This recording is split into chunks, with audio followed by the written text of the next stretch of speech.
Dude, the Invincible was a sick album, dude. That album was crazy.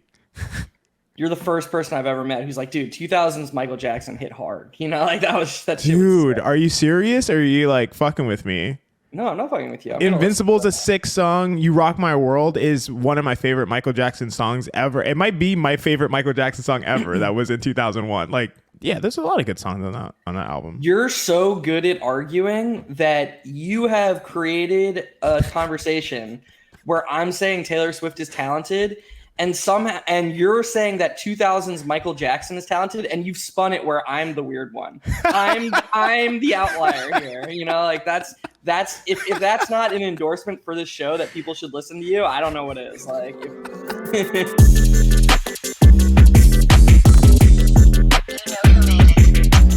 This is Hot Hand Theory. This is a podcast where we talk about the NBA and break things down from an analytical perspective. I'm your co-host XJ. As always, he is my brilliant co-host Geoff. And Geoff, despite the Knicks' recent turbulence, I'm doing pretty good. Geoff, we both live in the South. So for me, the weather's like a beautiful 75 and breezy. The birds are chirping. I know the Knicks are going through a tough patch. How are you doing? I'm doing excellent. I agree with you. If anything, I'm a little bit too warm. But Agreed. I need it to get colder. Honestly, like I don't know about you, but I run cold. I like my parents keep it super warm in their house. Drives me nuts when I go and visit them. Yeah, same. Oh my god, dude, I grew up in Florida, and like it would be like 75 degrees in the house, and they would be walking around in sweats, like making fires and stuff, and it's like, what's happening here? Like Making fires is hilarious. Yeah, it's the same for my parents. My parents keep it currently, they keep it at 80 in the summer because my dad doesn't want to run up the AC, to run up the electric bill. So he's like, well, it really conserves energy if you keep it 78 or higher. That's exactly the situation. If you're listening to this, we got Hot Hand Theory has to go worldwide just so XJ can pay his parents' AC bill. That's nuts, dude. That's way crazy. They can absolutely afford it. My dad is like a ridiculous frugal person. I don't know what happened. Oh, I didn't mean it like that. Obviously, I wasn't attacking your parents' finances. Of course, I would never do that. Jesus. And we start the show with Geoff attacking my parents' financial situation as we proceed in. Despite that, the Knicks are going through the opposite of a hot stretch. They are going through a cold stretch. For their recent games, their recent games have been their recent games, whatever. They're very injured. They're 2-2 in their last four after losing 4 in a row prior to that. They're almost as banged up and injured as the Memphis Grizzlies right now, which is crazy to say. So I really think there's only one place, and we both think that there's only one place to really start, and that's with doing a check-in on the Grimes and Fournier trade for Burks and Bojan. We haven't gotten to talk about this on the pod. And we have, I think it's 7 games of sample right now. What are your early thoughts, and how do you parse out the trade and the 2 Knicks acquisitions so far and moving forward? So I think from the Knicks side, in terms of what Burks and Bojan are going to do, it's just too soon not to comment, but to have a final conclusion. Because especially Burks, but I would say both, neither player is playing the role that they were traded to play or traded for to play, excuse me. Like they were brought in to be the 7th and 8th men on a team that was ready to contend for a championship. And so like, if you look at Alec Burks' shot chart, when he was in Detroit and he was playing really well, over 60% of his shots were threes. And he was shooting over 40% from 3, which is really good. But then he comes to New York and there are all these injuries, and Tibbs, maybe correctly, is like, okay, Alec, we're going to lean on you a little bit more for playmaking. You're going to have to create some shots of your own. And he struggled, to be frank. He's struggled, but like that doesn't really matter. He's not going to be creative. If he's creating offense in the playoffs, the team's fucked anyways. And the team would have been screwed if Quinton Grimes was creating offense in the playoffs. It's not like a shot at Quinton Grimes. It's just they need Brunson and Randall to be their top two initiators to make any sort of playoff run. So I'm not really worried about what Alec Burks is doing with the ball in his hands. I do think they should lean on Bojan a little bit more because I think he has more creation chops than he's been allowed to show early on in his Knicks tenure. I'd actually rather he was running pick and roll over Burks, like if they needed and it's disappointing that like they've sort of been pigeonholed into these structured roles like, hey, Bojan, you're the wing, you're going to be more of a spacer. And it's like, maybe we should look at the player profiles, not so much as what position they play, because Bojan is a really, really wonderfully gifted pick and roll operator when he's running like the secondary pick and roll, when somebody else bends the defense a little bit and then somebody goes and sets a screen on the other side of the court. He's actually a pretty gifted passer. He can create mid-range looks of his own. So yeah, I mean, there's just a lot of conversation about Alec Burks right now. And it's like, look, if Alec Burks is playing this role in 10 games and 20 games, when the games really, really matter, they don't have much of a chance anyways. So I'm more concerned about his shooting. What about you? Yeah, we have the exact same perspective. Like I could have just been you saying that, everything that you just said. The only place that we kind of differ is I have a very sneaky suspicion. I hope that I'm wrong. But I can tell you what the suspicion is and what it's informed by. I have a very sneaky suspicion that they brought in Alec Burks thinking that he can have some playmaking and on-ball creation value, to back up Brunson. So before the trade happened, there was a lot of conversation about, a guy like a Malcolm Brogdon, a Jordan Clarkson, a guy who can kind of run the offense and initiate things and have some creation value when Brunson's off the court. And they didn't get one of those guys. Instead, they got Burks and Bojan, who are largely, two off-ball shooter types. But as you mentioned, Bojan does have some creation abilities. So they brought in those two players who don't necessarily fit the archetype that it seemed like they were looking for. To the outside, I just am a little worried that the organization thought, and maybe I'm worried about this because Tibbs has played Burks at the point guard and we've seen him do that ahead of a player like Emmanuel Quickley. I just am a little worried that they thought we can bring in Burks to have some playmaking abilities here, in spots when Brunson's not on the court. And as you suggested, that's not Burks. That's just not who he is. He's not what he's good at. I looked up a few stats. According to B-Ball Index, Burks is in the bottom 10th percentile in the NBA in what B-Ball Index calls playmaking talent. And that includes how much a player creates shots for others through their passing, how good of a shot they create for others, shot quality for others, and how much gravity they command when they're on the ball. Again, Burks is bottom 10th percentile in the NBA. He is a spot-up shooter. I'm sorry. He's just a spot-up shooter who's a good connective passer. But when we look at everything else that goes into kind of like creation, he's a bad mid-range shooter.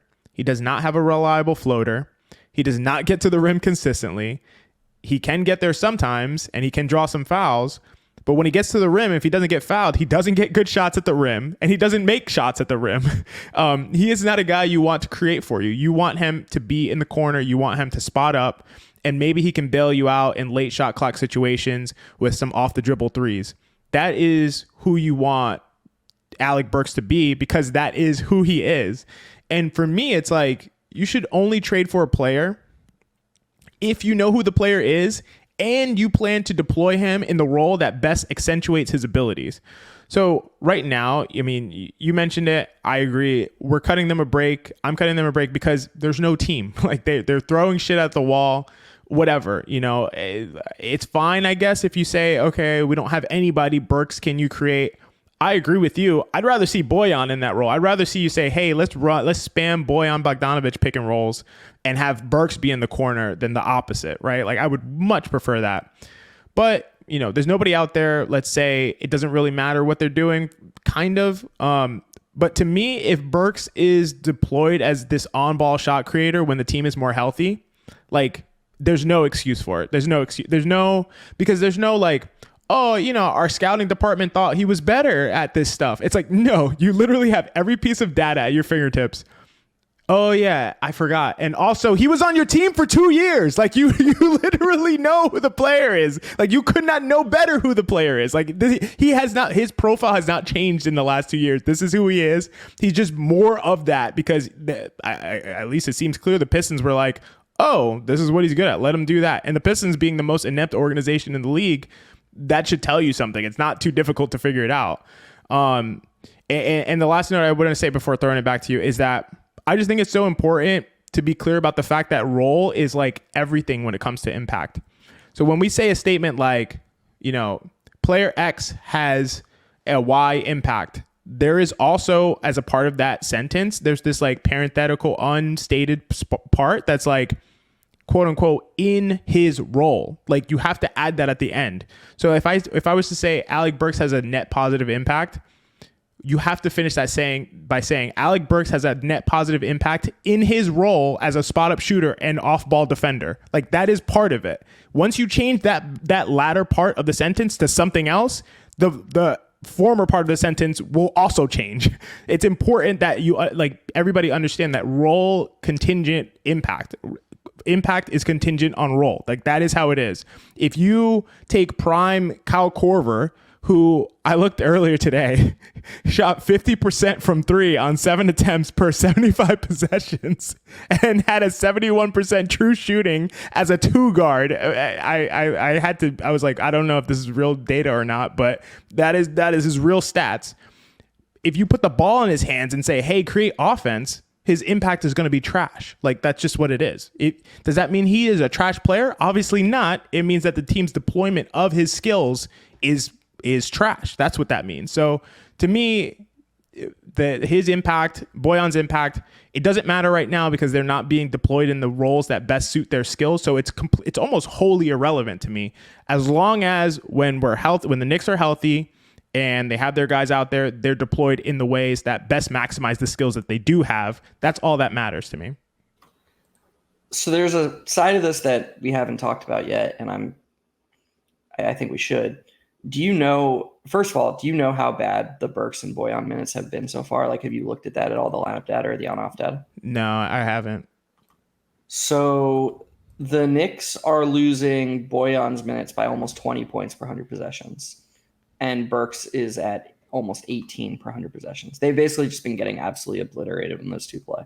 And they play together a lot, too, I know. They play together a lot, so, yeah. But I mean, the offense hasn't been good. They're barely scoring 100 points per 100 possessions, but they're also allowing over 120 points per 100 possessions. This is a very small sample. That's okay. Like I'm sure a lot of this will normalize, especially the I'm less worried about the offense because I agree with you. There is a concern that like even when fully healthy, Tibbs isn't going to stagger Randall and Brunson at all. And there are going to be stretches in playoff games where it's like Burks surrounded by shooters and he's like, go get him, Alec. And it's like, dude, no. Dude, no. Yeah, no. I agree that's a concern. But I do think even if that happens, at least in the regular season, if the team just gets healthy, the offense is going to be fine. They just have too many good players. They have too much. Yeah, they just have too many good players for the offense not to normalize a little bit. I am concerned about the defense. I just think that all of a sudden, like, even if you bring Mitch back and you have 48 minutes of really solid rim protection, really good defenders in the middle, the Knicks kind of are light on good defenders now. Getting rid of Grimes, getting rid of Quickly. Like, I know OG is really good, but they're relying a lot on him.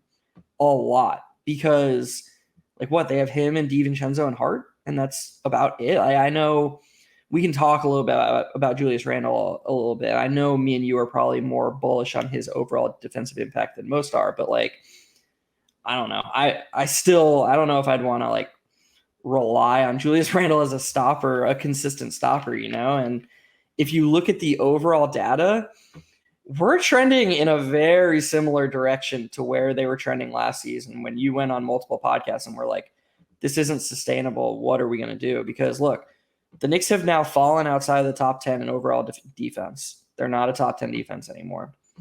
They're really good at offense overall, or they're inside the top 10 offense. But guess what?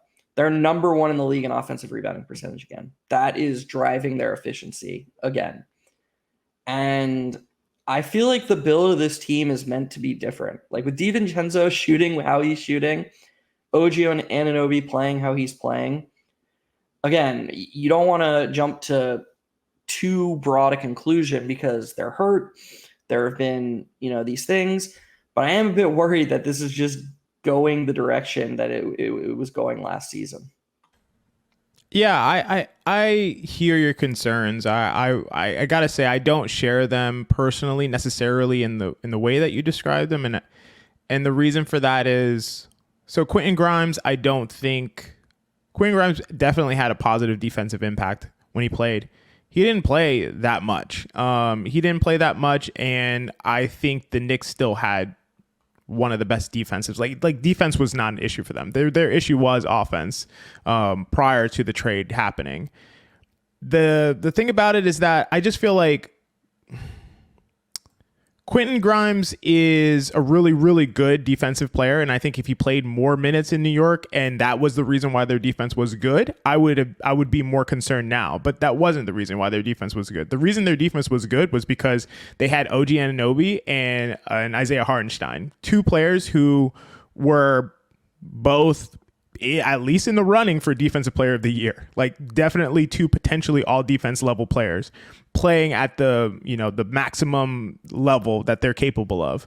That is why their defense was so tremendous. So to me, the more of the issues is with regard to the defense is the fact that OG is literally not there. And Isaiah Hartenstein has been not healthy. He's not been healthy. Like those are the two priorities to me in terms of getting guys back in the lineup and healthy is whatever you have to do to get Isaiah Hartenstein healthy, whether it's, I'm told that rest is not the appropriate way to try to deal with an Achilles tendinopathy, which it may be fine. I read some sources. I'm not a doctor. There's something to making sure you strengthen the tendon without continuing to injure it. I'm not sure how playing basketball is the best way to strengthen the Achilles tendon without continuing to injure it. There's probably other things that you could do physically that would strengthen it without injuring it further, but whatever you have to do to get Isaiah Hartenstein back healthy, you have to do that. Whatever it is, I don't know what the answer is. Whatever that answer is, that's what you have to do. That needs to be a priority. And OG Anunoby coming back healthy needs to be a priority. When you have those two guys, you have a great defense. I genuinely believe that. I think if you have OG and Hartenstein in the lineup, it doesn't really matter the three other people you put around them. You'll have a great defense. And then you add Mitch back into the equation. If he can come back and anchor your second unit defense, then I just have no concerns about the defense long term if we have those three guys healthy. If they're not, then yeah, if any one of those three is not back healthy, then yeah, it's a problem. But I'm not so concerned about it. To me, it's like stuff like Burks and Bojan playing together, that almost should probably never happen. Like I see them as sort of like interchangeable pieces with one another, though they have slightly different skill sets, different sizes. Like there's no reason for them to play together because they're sort of redundant, and then also that really guts your defense if you're playing Burks and Bojan together. But they are going to play together. You mean in the playoffs? Yeah. Why would they play together? Do you know how Tom Thibodeau substitutes? You know what's going to happen. Okay. Well, then Thibodeau gets judged accordingly because to me, it's not about the fact that I think the Knicks, if everyone's healthy, have all the pieces to truly contend for a championship right now. And so I don't think we can judge them based on how their performance is necessarily. I think we have to judge them based on how the players are deployed and if they're deployed appropriately to maximize their skills or not. Burks and Bojan being on the court together doesn't really make sense unless OG and Hartenstein are both on the court. And I don't think there's going to be many scenarios where you have Burks, Bojan, OG and Hartenstein all together, and Brunson's and Randall are not out there. Like I just don't see those scenarios like playing out. So you don't see Burks, Hart, Bojan, OG, and Mitch is like their bench lineup. Like, isn't that just what it's going to be? if it's OG and Mitch with them, and OG, Mitch, and Hart with them, then maybe it's not so bad. But maybe that's the only scenario I would be okay with. To me, I view it like OG plus OG and Mitch, or OG and Hartenstein plus whoever is fine. If OG's not on the court, Burks and Bojan can't both be there. They just can't. I'm just saying it's either going to be Randall or OG. That's going to be the bench unit. Like he's going to play Brunson the whole first and third quarters, basically, maybe more, depending on, he's going to play 40 to 42 minutes a night in the playoffs. And those couple minutes to start the second and fourth quarter, the bench unit is going to be Bojan, Hart, Burks, a backup center, and then either Randall or OG. That's going to be the. Here's the issue, Geoff. If you're the Knicks and you're saying, hey, we're going to compete for a championship this year and we're going to trade away a young player who has potential down the line, but we don't think fits the mold of what we're trying to do to compete at the highest level this year.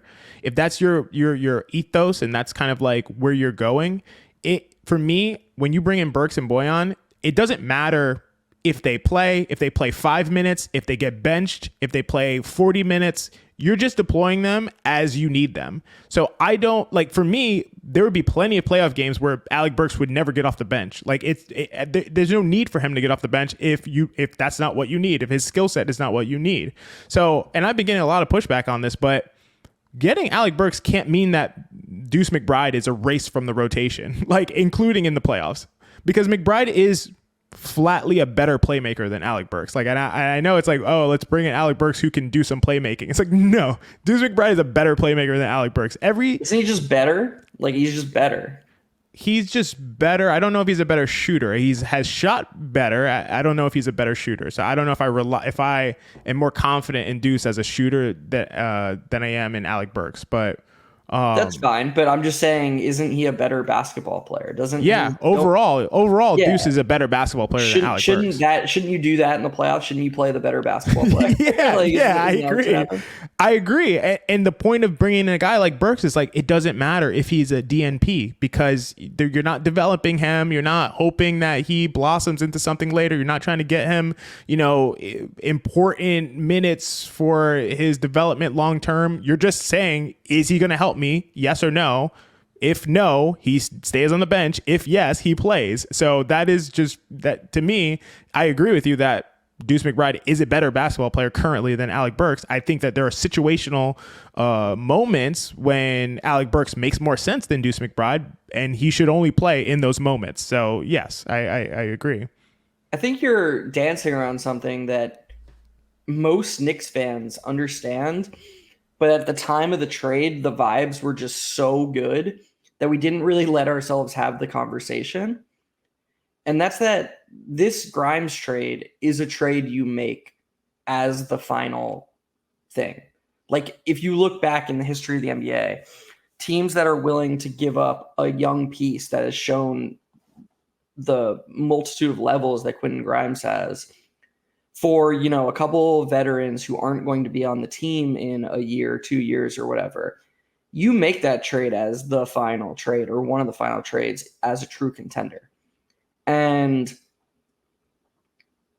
they inherently put real expectations on their team for this season. You can't go into these playoffs and be like, yeah, but they got unlucky playing the Sixers with Embiid returning in the first round, those conversations can't happen. This team has to perform. This team has to perform in the playoffs, or that trade was frankly a disaster. It just was, because look, they made the second round last season. They should have made the conference finals. I'll just be blunt. They were a better team than the Heat. They should have made the conference finals. They didn't. They played a lot of Josh Hart and RJ Barrett together. Is that why they lost? We don't know that's why they lost, but I think that contributed. Those lineups were a disaster. Of course, the Knicks had some unfortunate injuries. They had some unfortunate underperformances before the injuries from Emmanuel Quickley and a little bit Julius Randle, but he was playing hurt, so we'll cut him some slack there. The point is that they made the second round, but they had this young roster where there were multiple threads forward. They had an excuse to, quote unquote, not contend, because they could be like, okay, well, we still have chips. Maybe Quickly, maybe RJ, maybe Grimes makes a leap. There are multiple paths forward.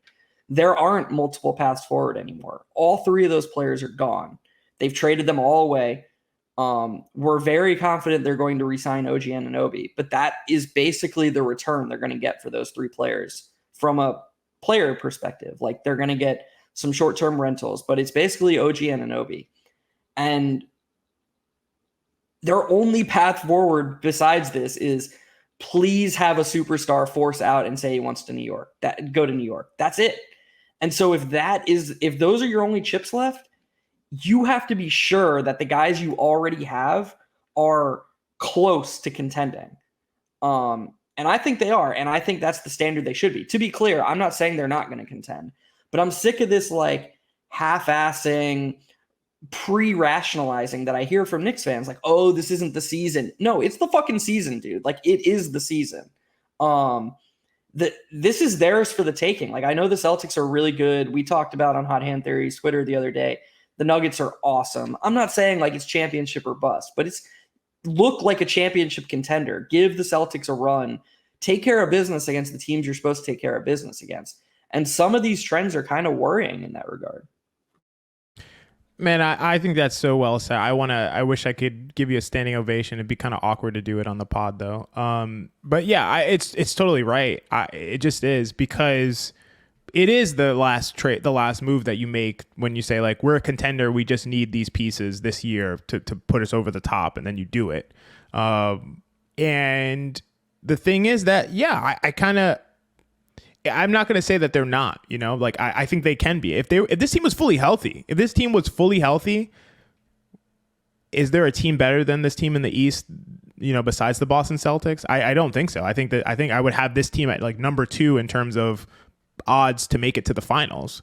They'd be betting underdogs against Milwaukee, and I would bet a lot of money on the Knicks. I would bet an uncomfortable amount of money if I was able to get the Knicks. Seriously, like as underdogs against Milwaukee, as underdogs against Milwaukee, I would go down with the ship, and that's not me being a homer. I just objectively feel like, dude, they were destroying teams when they were healthy. Like that was, and that's including with a healthy Embiid, Philly with a healthy Embiid, right. They went into Philly and just dismantled them with Embiid. This, and of course you don't take it on a 1-game sample, but they were so synergistic. God damn it. Is it synergistic? Synergistic. Yeah, they were so synergistic. No, they were not sharing drug needles. They were so synergistic, and they were just playing so well. Like, God, they're having the conversation on Twitter today about like if Brunson can be a 1A on a championship. Who fucking cares? But if Brunson was ever going to be a 1A on a championship winner, it's this team. Yeah. Like this is it. This is how you build around Jalen Brunson. Honestly, if the Knicks don't meaningfully contend healthy this year, I think we have to say, like, you either have to say Becky is right or Tibbs isn't the coach. That's it. Like, those are the two options. Listen, the truth is it comes down to, it just genuinely comes down to like a Tibbs situation. If they're healthy, again, it's either health or it's coaching, because they have the pieces, they have the tools, they have the weapons in place, they have the synergy.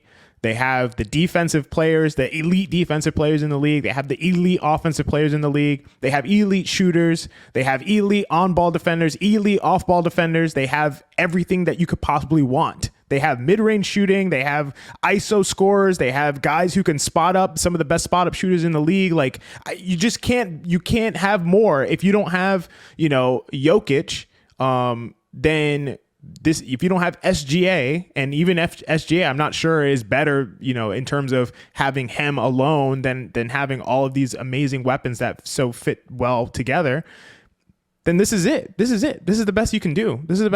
So we can't walk away from these playoffs being like Brunson needs more help. No, absolutely not. Absolutely not. If Knicks fans feel like the team underperformed this season, needing more help means one of two things. One, he needs a new coach who will optimize the players, this core better. Two, they just need to get a better player than Jalen Brunson. Those are the two outcomes this season if the Knicks underperform in the playoffs. Yep, I agree with that. I think that really summarizes it extremely well. And I think that's where we're at. I think it's a good place to stop talking about the Knicks, because It's kind of waiting on health right now, and it's kind of waiting to see what happens. But I think that we've seen where these pieces are. The last thing I want to say is just looking at Bojan. Bojan is shooting 43.6% from three as a Knick, including 51.7% on catch and shoot threes. So while being horrific defensively, I'm seeing what I want to see from him in the situations where it will actually make sense for him to play and contribute. I'd like to see him be, kind of in the on-ball creation role a little bit more. But the spacing is not even there really for it to happen with the lineups that they run out there. So there's only so much you can do. And on the other hand, Burks only shooting 32.4% from three, but he's shooting 39% on catch and shoot threes. He's shooting 25% on pull-up threes, and he's taking almost as many. He's taken 18 catch and shoot threes since becoming a Knick and 16 pull-up threes. Like, there's no way his ratio should be 9 to 8 in terms of catch and shoot to pull-up. So, for me, it's just we're seeing, in my opinion, what I want to see from these guys, which is that they knock down threes. That's what and that's what their role should be. And in that role, the Knicks should be able to thrive with those guys. Yeah, Burks specifically, he went from, as I alluded to earlier, he went from over 60% of his shots being threes to under 50%. That is the efficiency gap right there. And it's almost entirely encapsulated by a change in role. If he reverts to the role he was playing in Detroit, the shots will start going in again. Maybe he won't be a 40% three-point shooter, but he's a good enough shooter that he'll make threes at a plus clip for it in an off ball. And by the way, he should be a 40% three-point shooter. He's shot 40% the last 4 years of his career. That is what he is. He shot 41% last year on high volume, 40% as a Knick the previous year on reasonable volume, 42% the previous year on high volume. He's a 40% three-point shooter. So yes, he should shoot 40% from three, and I believe he would if he's just getting catch and shoot three-point opportunities. I mean, the Knicks have 5 players shooting 39% or better from three this season in their rotation, and not one of them is named OG Anunoby. So what you just said, a couple minutes ago is just so spot on. They have check every single box that you want around Jalen Brunson. They have it. There's no, as long as they're healthy in 2 months, that's what they're building towards. And yeah, look, it stinks watching a game like last night and just being this doesn't matter. But the truth of it didn't matter. It was just, none of it was relevant to what we're going to hopefully see in a month.